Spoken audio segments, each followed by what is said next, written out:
ஈரானிய ஷியாக்களை பொறுத்த வரைக்கும் 12 இமாமியத்து கோட்பாட்டை அப்படியே இறுதி வரைக்கும் உறுதியாக கடைபிடிக்கிறவங்க ஈரானிய ஷியாக்கள். அதனால தான் அவங்களுக்கு பேர் என்ன, இமாமியத்.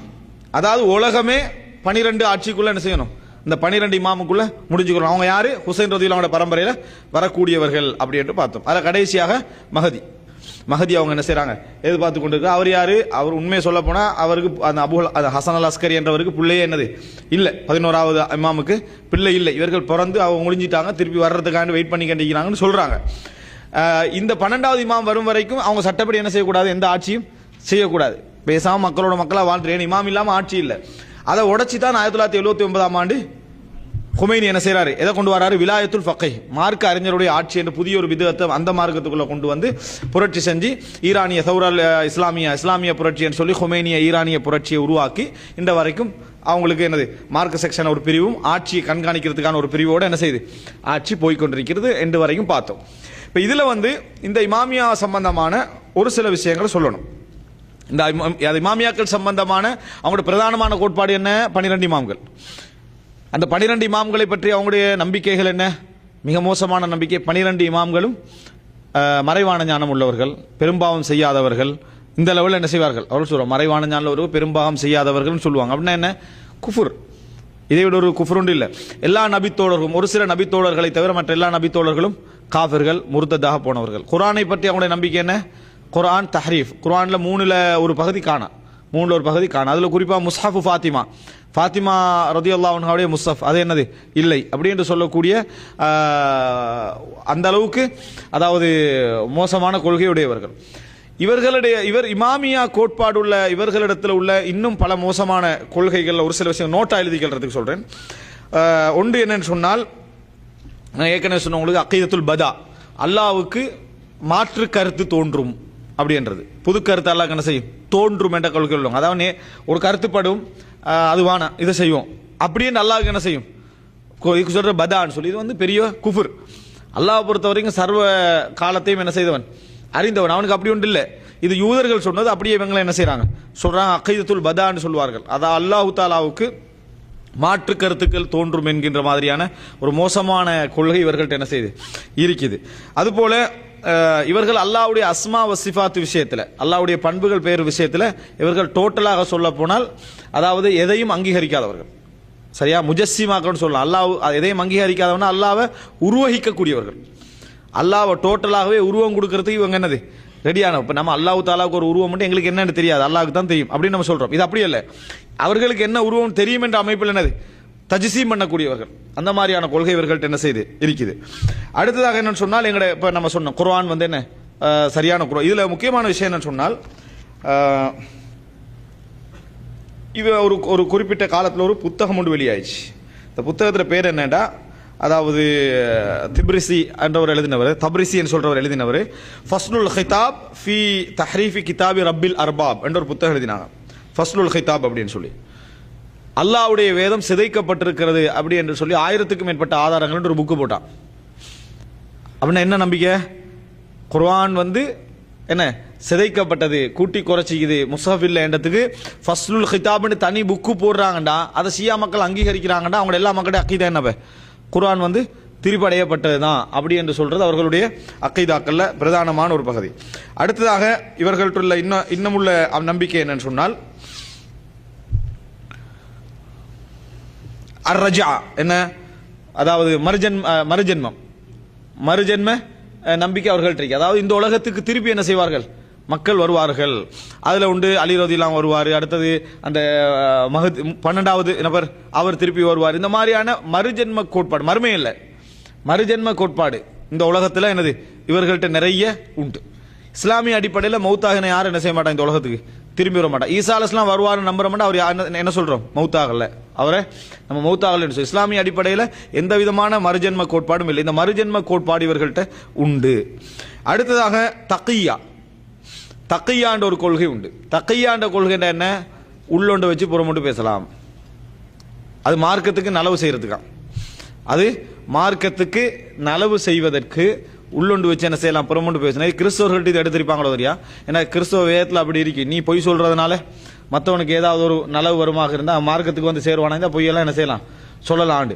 அதே மாதிரி கொள்கை இவர்கள்ட்ட சொல்றது தக்கியா, அதுக்கு சொல்றது தக்கியா. நம்ம தக்கியான்ற அந்த தக்கியால நம்ம ஊரில் அது வந்து தா காஃபி, அது துருக்கி மொழியிலிருந்து வந்தது.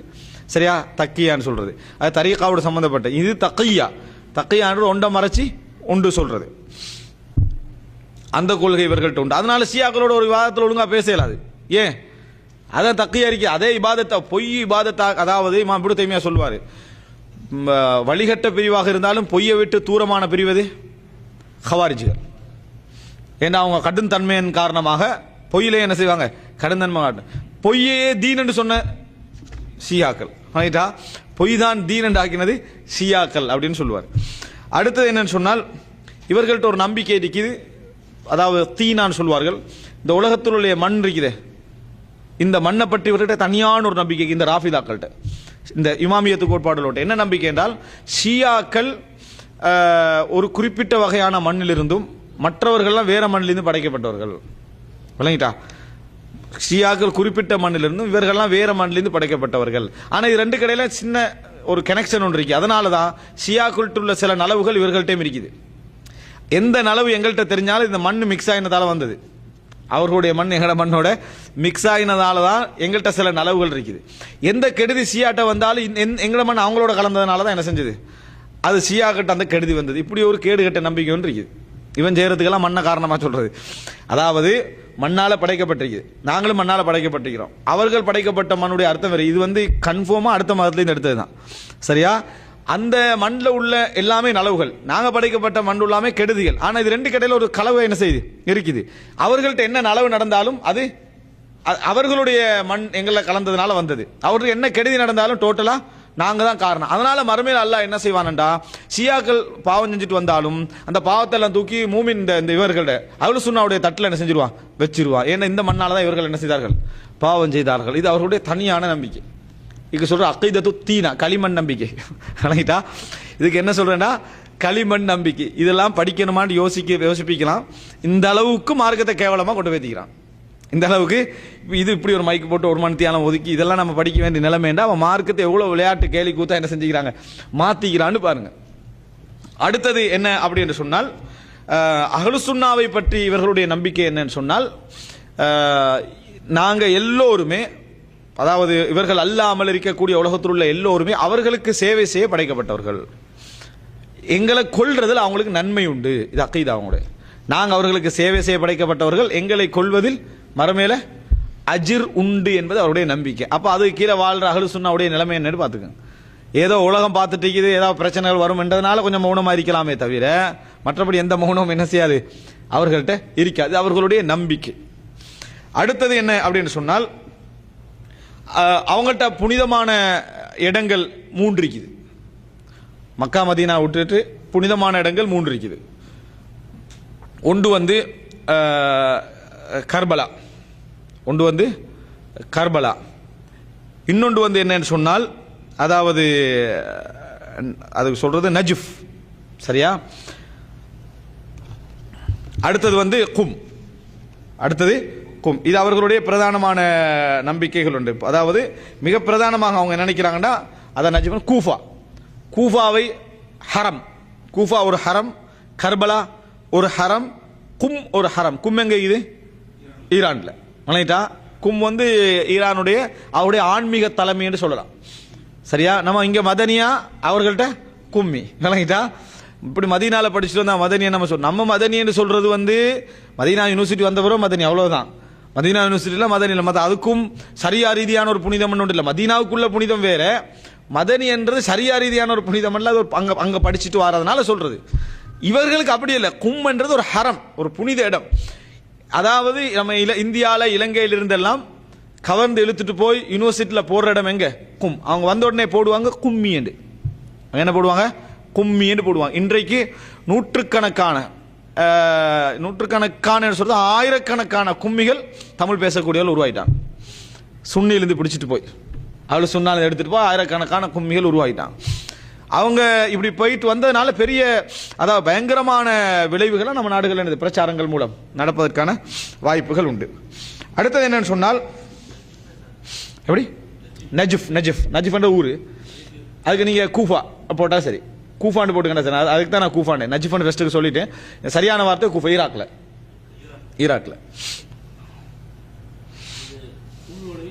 கும் வந்து ஈரான், கும் வந்து ஈரான்ல, கூஃபா இதுங்க. அடுத்தது கர்பலாங்க, அது ஈராக்ல. ரைட்டா, கர்பலா. அடுத்தது ஈராக்ல, ஈராக், கர்பலா ஈராக்.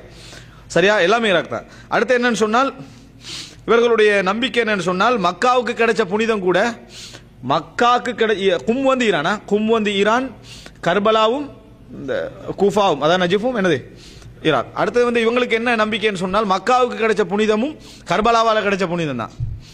லாட்டி மக்காவுக்கு என்ன செஞ்சிருக்காது, புனிதம் கிடைச்சிக்காது. ஏண்டா பிஹாருல் அன்வார் என்ற நூலில் வருது 10ஆம் பாகம் 107ஆம் பக்கத்தில், இன்னல்லாஹ் அவ்ஹா இலல் காபா, கௌபா பார்த்து அல்லாஹ் தாலா சொன்னானா லவ்லா துர்பத்து குர்பலா மா ஃபப்தல்து, அதாவது கர்பலாவுடைய மண் இல்லைண்டா உன்னை நான் சிறப்பே படுத்திக்க மாட்டேன்னு சொல்லி.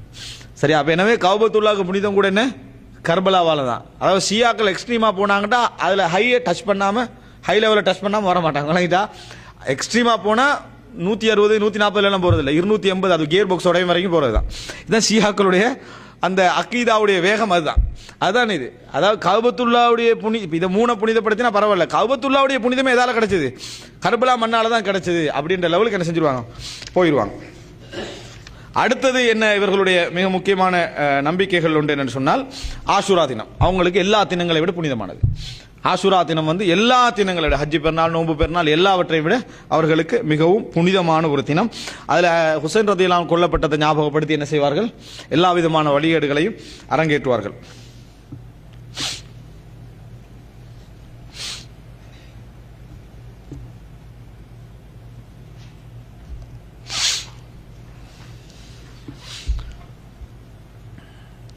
பையத் இல்லாமல் இஸ்லாம் இல்லை, இவர்கள் இன்னொரு அக்கீதா.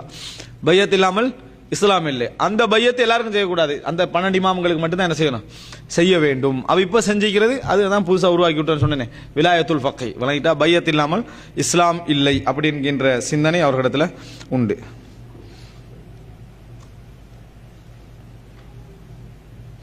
அடுத்தது உங்களுடைய அந்த குர்ஆன் தஹ்ரீப், குர்ஆன் மாற்றப்பட்டதெல்லாம் ஓகே தான். அதில் மிக பிரதானமாக ஒன்று சொல்வார்கள் என்னன்னு சொன்னால் சூரத்துல் விலாயா என்ற ஒரு சூரத் இருந்துச்சாம். சூரத்துல் விலாயா அப்படின்னா என்ன, அலிதான் வலி அப்படி என்கின்ற ஒரு இது இருந்துச்சாம். அது வந்து எடுக்கப்பட்டது அப்படின்னு சொல்வார்கள். சூரத்துல் விலாயா அவங்களுடைய முஸ்ஹஃபு ஃபாத்திமா மாதிரி சூரத்துல் விலாயா அந்த சூரா எடுக்கப்பட்டது அப்படின்னு சொல்வார்கள். ஒரு செய்தி சொல்லுவாங்க என்னன்னா, ரசூல் ஸல்லல்லாஹு அலைஹி வஸல்லம் சொன்னார்களாம், அன காத்தமுல் அன்பியா அந்த காத்தமுல் அவுலியாடு. அலிரல்லான்னு பார்த்து சொன்னாங்களா, அன காத்தமுல் அன்பியா, நான் நபிமார்களுக்கு முத்திரையானவர், அலியே நீங்க அவுலியாக்களுக்கு முத்திரையானவர் அப்படின்னு சொன்னதா ஒரு செய்தி சொல்வார்கள். இட்டு கட்டப்பட்ட ஒரு செய்தி. இதை சில பொழுதுகளில் காதியானிகளும் ஆதாரம் காட்டுவாங்க. நபிக்கு பிறகு இன்னொரு நபி வருவார்ன்றதுக்கு இந்த செய்தி ஆதாரம் காட்டுவாங்க. அலிதான் காத்தம்னு சொன்னா அதுக்கு பின்னால் வழியே இல்லையா, இருக்குது. ரசூல் நாங்கள் காத்தம்னா அதுக்கு பின்னால் வழியை நபி என்ன செய்வார், வருவார்ன்றதுக்கு காதியானிகள் இதை சொல்லுவாங்க. இப்படி இட்டு கட்டப்பட்ட செய்தி இருக்குது. இவங்க அதை ஒரு படி தாண்டி குர்ஆன்லேயே சூரத்துல் விலாயான்றது ஒரு விலாயா இருந்துச்சு எடுத்துட்டாங்கன்னு சொல்றாங்க. அடுத்த இவங்களுடைய இன்னொரு நம்பிக்கை என்னன்னா, ஃபாத்திமா ரலியல்லாஹு அன்ஹா ஒரு தனி ஏடு, குர்ஆன் நல்லாத இன்னொரு ஏடு உண்டு, என்ன செஞ்சது, லவ்ஹு ஃபாத்திமா அப்படி ஒன்று இருக்கு. இது இவங்களுடைய நம்பிக்கையில உண்டு. அடுத்தது இந்த ஹுமைனி வந்த பின்னால ஒரு புதுசா, அதாவது ஒரு துஆ உண்டு கட்டி கொடுத்தா. அதுக்கு சொல்ற பேர் என்னன்னா துஆ சனமை குரைஷ். குறைஷிகளின் 2 சிலைகளுக்கு எதிரான துஆக்கள். துஆ சனமை குரைஷ், குறைஷிகளின் 2 சிலைகளுக்கு எதிரான துஆக்கள். 2 சிலை யாரு, அபூபக்கர் உமர் ரலியல்லாஹு அன்ஹுமா. அதுக்கு எதிரான துஆ என்று சொல்லி அல்லாஹும்ம லஅன் சனமை குரைஷ் வஜிப்தைஹா வ தாகூதைஹா வ இஃப்கைஹா வ இப்னதைஹா அல்லதைனி காலஃபா அம்ரகுன் பெரிய ஒரு துஆ உண்டு. இது வந்து அபூபக்கர் ரலியல்லாஹு அன்ஹுக்கும் உமர் ரலியல்லாஹு அன்ஹுக்கும் பரம்பரையே என்னது சபிச்சு, அதாவது கேட்கக்கூடிய ஒரு துஆவை மக்களுக்கு மத்தியில் என்ன செஞ்சா கற்றுக் கொடுக்கிற அளவுக்கு இவர்களுடைய இது போச்சு. இது புதுசாக எல்லாம் திருப்பி இன்னும் பிரிண்ட் பண்ணி நிற்கிறான். இந்த துஆவை தனி புக்காக அவர்கள் என்ன செய்கிறாங்க, இன்னும் பிரிண்ட் பண்ணி கொண்டிருக்கக்கூடிய செய்தியை நம்ம என்ன செய்கிறோம் பார்க்கிறோம். அதில் 4 முறை சொல்லணும், 5 முறை சொல்லணும், தர்த்தீபெல்லாம் இருக்குது. ரைட். அடுத்து என்னன்னு சொன்னால் இமாம் இப்னு தைமியா ரஹிமஹுல்லாஹ் இவரை பற்றி மின்ஹாஜ் சுன்னா என்ற நூலில் இமாமியா நல்லா ஞாபகம், நாங்கள் ஷியான்னு சொல்லி எங்களுக்கு அறிமுகமும் நாங்கள் ஃபேஸ் பண்றதும் யாரு? இவர்களை தான். எங்களுடைய டைரக்டாக நம்ம இந்த அரபு நாடுகளில் வாழ்ற டைம்ல ஃபேஸ் பண்றது இந்த இமாமியாக்கள் தான். அதாவது ஈரானிய ஷியாக்கள், பஹ்ரைன்ல உள்ளவங்களும் அந்த ஷியாக்கள் தான், இங்க கிழக்கில் உள்ளவர்களும் அந்த ஷியாக்கள் தான். அந்த ஷியாக்களை தான் நம்ம என்ன செய்யறோம். அதே போல தென் லெபனானில் உள்ளவர்களும் அந்த ஷியாக்கள் தான். இவர்கள் அதாவது இப்னு தைமியா ஒரு வார்த்தை சொல்றாரு இவங்களை பத்தி, அம்மர் ராஃபிதி. ராஃபிதி என்ற யாரு? இந்த இமாமியத்து கொள்கையில் உள்ளவர்கள். ஃபலா யுஆஷிரு அஹதன் இல்ல இஸ்தஅமல மஅஹு நிஃபாக். அவன் யாரோடு பழகினாலும் நயவஞ்சகத்தை பயன்படுத்தாம இருக்க மாட்டான். இப்னு தைமியா சொல்றார், யாரோடு பழகினாலும் நயவஞ்சகத்தை யூஸ் பண்ணாம என்ன செய்ய மாட்டார்? இருக்க மாட்டான் இந்த ஷியா. யாரு? இந்த ராஃபிதியா கொள்கையோட. என்ன தக்கியா, நயவஞ்சம் என்ன? தக்கியாவை யூஸ் பண்ணுவார். ஃபஇன்ன தீனஹு அல்லதி ஃபீ கல்பிஹி தீனுன் ஃபாசித். அவன் உள்ளத்துல உள்ளது ஃபாசிதான ஒரு தீன். அப்படின்னா என்ன? தீனே அல்லது பொய். யஹ்மிலுஹு அலல் கதிபி வல் கியானா வ கஷ்ஷின் நாஸ் வ இராதத்தி ஸூஇ பிஹிம். இதனால இயல்பிலேயே மோசடியோடும் நயவஞ்சகமான வார்த்தைகளோடும் நளினமா பேசுற மாதிரியான ஒரு முன்னேற்பாடோடு தான் அவன் என்ன செய்வான்? எப்பயுமே பேசுவான். ஏன்னா பொய்யான தீன். அதனால இப்படித்தான் அவன் என்ன செய்ய வேண்டியிருக்குது? பேச வேண்டி இருக்கிறது. அதனால فهو لا يألوهم خبالا ولا يترك شرا يقدر عليه الا فعل به. ஏதாவது தீங்கு செய்ய சந்தர்ப்பம் கிடைச்சா ஒரு நாளும் அஹ்லு சுன்னாவுக்கு தீங்கு செய்யாம என்ன செய்ய மாட்டான்? இருக்க மாட்டான். وهو ممقوت عند من لا يعرفه وان لم يعرف انه رافضي تظهر على وجهه سيم النفاق وفي لحن القول. நீங்க ராஃபிதி அறிஞ்சு கொள்ளணும்னா அவனோட நளினமான பேச்சு, ஓவரான இங்கிதம், இதிலிருந்து நீங்க என்ன செய்யலாம்? அவன் கொள்கை வேற, அவனோட ராஃபிலிடி இதை பார்த்தீங்கன்னா என்ன அஹ்லாக்கு சொல்ற மாதிரி என்ன செய்வான்? சுன்னிகளோட நடக்கிற நேரத்தில் நடந்து கொள்வா. நீங்க உழுவுறதுக்கு உளுந்தாச்சு தான் நிறைய பேர் விளங்கிட்டா. நிறைய பேர் என்னது என்ன பண்போட நடந்து கொள்றாங்க, என்னது உழ செய்யற அந்த மாதிரியான நயவஞ்சகத்தை நிறைய என்ன செய்வான்? அவன் உபயோகிப்பாண்டி இமாம் இப்னு தைமியா ரஹ்மத்துல்லாஹி சொல்றான். இமாம் இப்னு தைமியா சொன்னதிலேயே மிக முக்கியமான ஒரு வார்த்தை, லவ்கான அதாவது ஃபில் இராக் தௌலத்துன் லில் யஹூத். அதாவது ஈராக்கில் யூதர்களுக்கு ஒரு நாடு உருவாகும், ஆட்சி உருவாகும் என்றால் லக்கான அக்பர் அவானி ஷியா, அவருடைய மிகப்பெரிய உதவியாளர்களாக ஷியாக்கள் இருந்திருப்பார்கள். அவருடைய மிகப்பெரிய உதவியாளர்களாக ஷியாக்கள் இருந்திருப்பார்கள். ஒரு இடத்துல சொல்றாரு, இவர்கள் யூத கிறிஸ்தவர்களை ஒரு வகையில் கெட்டவர்கள் என்றார். ஏன் ஒரு வகையில் கெட்டவர்கள்? எல்லா கொள்கையும் யூத கிறிஸ்தவத்தை எடுத்துக்கிறாங்க. ஆனா நீங்க யூதர்கள்ட்ட கேட்டீங்கன்னா சிறந்த மக்கள் யார் என்று கேட்டா மூசாவுடைய தோழர்கள் என்றுவாங்க. கிறிஸ்தவர்கள்ட்ட கேட்டீங்கன்னா ஈசாவுடைய தோழர்கள் என்றுவாங்க. ஆனா இவர்கள்ட்ட ஆக மோசமான மக்கள் யாருன்னு கேட்டா முகமதுடைய தோழர்கள். ஆக மோசமான மக்கள் யாருன்னு கேட்டா முகமதுடைய தோழர்கள். இந்த வகையில யூத கிறிஸ்தவர்கள் என்ன சிறந்தவர்கள் அப்படின்னு இமாம் இப்னு தைமியா ரஹிமஹுல்லாஹ் என்ன செய்றார்? சொல்றாரு. அந்த அளவுக்கு மோசமான சிந்தனைகள் விட்டிருக்குது. நான் ஏற்கனவே சொன்னேன், பதுல் மஜ்ஹூத் ஃபி முஷாபஹத்தி ராஃபிதா லில் யஹூத். யஹூதிகளுக்கு ஷியாக்கள் எப்படியெல்லாம், இந்த ஷியாக்கள் எப்படியெல்லாம் ஒத்து வராங்கன்னு 2 பாகம் எழுதினார் ஒரு அறிஞர். எப்படியெல்லாம் ஒத்து வராங்க, என்னென்ன கொள்கைகள் அங்கிருந்து என்ன செஞ்சுக்கிறாங்க, எடுத்துக்கிறாங்கன்னு சொல்லி 2 பாகங்கள் எழுதினார். அதுல பிரதானமாக அவங்க சொன்னா, வேதம் மாற்ற வேலையை, மாற்றப்பட்ட நம்பிக்கையை, அந்த வேலையை செய்யறவங்க யூத கிறிஸ்தவர்கள், அதே வேலையை இவங்க என்ன செஞ்சாங்க. இப்படி பல விஷயங்கள் என்ன செய்வாரு, ஒப்பிட்டு கொண்டே வருவாரு. ஷியாக்கள் எந்த அளவுல இவங்களுக்கு ஒத்து போறாங்க. இதுதான் இன்றைய ராஃபிதா ஷியாக்களுடைய, இவர்களை பற்றி இஸ்லாமிய அறிஞர்களுடைய கருத்து என்னன்னா, காஃபிர்கள் இவங்க இஸ்லாத்தை விட்டு வெளியேறியவர்கள். நம்ம வெளியேறியவர்கள் கொள்கை சொல்றோம். தனி ஒரு ஆளை பார்த்து நம்ம நேரடியாக காவிர் என்று சொல்றதுக்கு இயலாது. ஏன்? எங்களுக்கு அவருடைய முழுமையான கொள்கை தெரியாது. அந்த ஆளுக்கு அறியாமையா, அறியாதவரா, தெரிஞ்சவரா, அது நமக்கு தெரியாது. ஆனா பொதுவாக இந்த ராஃபிதாக்களுடைய கொள்கையை வச்சா என்ன முடிவு எடுக்கலாம்?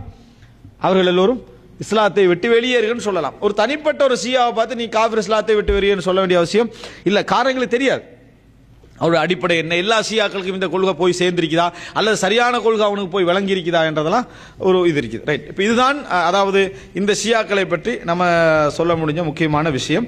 அறிஞர்களுக்கு மத்தியில் ஏகோபித்து இவர்கள் காபிர்கள் என்ற முடிவுக்கான்னு கேட்டால் இல்லை. இஸ்லாம் யார் இந்த இமாமியாக்களை பற்றி பல அறிஞர்கள் எனது சில அறிஞர்கள் இவர்கள் காஃபிர் இல்லை என்றும் என்ன செய்திருக்கிறார்கள். காஃபிர்கள் எல்லாம் மிக வழிகட்டில் உச்சகட்டத்தில் உள்ளவர்களும் சொல்லிக்கிறாங்க. ஆனால் பல அறிஞர்கள் இவர்கள் என்ன செய்யறாங்க, காஃபிர் என்று சொல்றாங்க. ஆனா கொள்கைகளை தெளிவா பார்த்தாலே விளங்குது என்ன, இவர்கள் இஸ்லாத்தை விட்டு வெளியேறியவர்கள். சரியா? அப்படி என்று இவங்களோட கொள்கையில பிரதானமானவர்கள் நான் சொல்லல, முத்தா என்ன, அதாவது தற்காலிக திருமணம் அப்படி என்று சொல்லி அவங்க சொல்லிக்கிறது. ரசூலுல்லாஹ் காலத்தில் இந்த தற்காலிக திருமணத்துக்கும் இவருடைய முத்தாவுக்கும் எந்த விதமான சம்பந்தமும் இல்லை. முத்தா என்பது ஒரு பகிரங்கமான, இவர்கள் செய்து கொண்டிருக்கக்கூடிய முத்தா என்பது பகிரங்கமான ஒரு விபச்சாரம் என்பதில் சந்தேகம் இல்லை. ஆனா பொதுவாக இன்றைக்கு இந்த முத்தா என்ற விஷயத்துக்கு அவர்கள் எழுதிக்கிற சிறப்புகள் இருக்குது. நான் ஏற்கனவே உங்கள்கிட்ட சொல்லிக்கிறேன். அவ்வளோ சிறப்பு இதுக்கு எழுதி வச்சுக்கிறான். இதுக்கு சிறப்பு இல்லாட்டியே கட்டி பேத்துருவாங்க. இதுக்கு சிறப்பு எழுதினா எப்படி இருக்கும்? இதுக்கு என்னென்ன சிறப்பு நான் ஏற்கனவே உங்கள்கிட்ட சொன்னேன். என்ன, யார் ஒரு என்னது ஒரு முறை முத்தா திருமணம் செய்கிறாரோ அவர் காரணமா தாஃபல் காபத்தை சபையின மர்றா, கௌபாவை 70 முறை தவாப் செஞ்சதுக்கு சமமா முத்தா இது செஞ்சோம்னு சொன்னா. அடுத்து என்ன, யாரு தவாப் இந்த முத்தா செஞ்சு போட்டு குளிக்கிறாங்களோ அவங்களோட ஒவ்வொரு துளியாலையும் பாவம் எல்லாம் அப்படி கரைஞ்சி போவோம். செஞ்சதே பெரிய பாவம் வணங்கிட்டா, அதுல ஒவ்வொரு துளியில எல்லா பாவங்களும் என்ன செய்யுமா, கரைஞ்சி போகுமா. பழைய பாவங்கள் இது நன்மை, மற்ற பாவங்கள்லாம் என்ன செஞ்சிடும், கலைஞ்சி போகும் என்ற அளவுக்கான கேடுகட்ட கொள்கையெல்லாம் என்ன செஞ்சுக்கிறாங்க, வச்சுக்கிறாங்க. இந்த முத்தா என்கின்ற பகுதியை பொறுத்த வரைக்கும் அவர்கள் ஷியாக்களுக்கு தெரிஞ்ச ஒரு விஷயம், பெரிய இடத்துல இருக்கிற யாருமே தங்களோட பிள்ளைகளுக்கு இதை அனுமதிக்கிறது இல்லை. பெரிய இடத்துல இருக்கிற யாருமே சின்ன அந்த சாதாரண மக்கள் இருக்கிற ஷியா அப்படின்ற ஒரு உணர்வோடு வாழ்றாங்களே அவங்களுக்குள்ளதான் என்ன செய்யறது, இதை அப்ளை பண்றது. இதன் காரணமாக நான் உங்களுக்கு சொன்ன 5 லட்சம் என்ன தந்தை யார் என்று அறியப்படாத பிள்ளைகள் என்ன செய்யறாங்க. அதாவது உலகத்தில் இந்த அறிக்கை எல்லா நாட்டிலையும் வரும். தந்தை யார் என்று தெரியாது, 5 லட்சம் பேருக்கான் 10 லட்சம் பேருக்கான். ஆனா அது சட்டப்படியே தெரியாது. இது சட்டப்படி நடந்த திருமணத்தில் தெரியாது.